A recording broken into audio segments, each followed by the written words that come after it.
I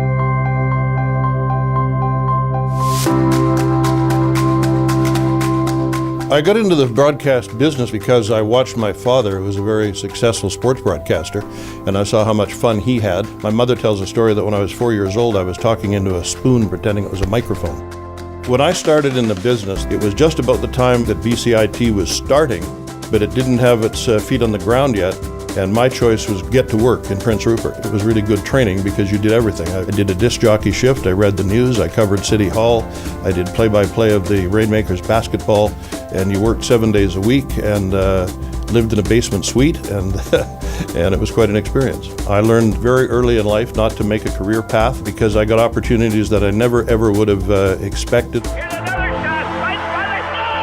I planned never to do sports because my dad did it and I wanted to do something quite different. I was asked to audition for Hockey Night in Canada, so had I stayed true to my belief that I shouldn't do sports, I would have missed 10 glorious years. The 72 hockey series was won. I did 3 Olympics, including the 2010 games here in Vancouver, where I anchored the news for CTV out in the street every night at 11 o'clock with about 10,000 people around. And I watched the city grow immensely. There's a respect for what he has done and his ability to draw so many people to him because he's seen as a voice of British Columbia.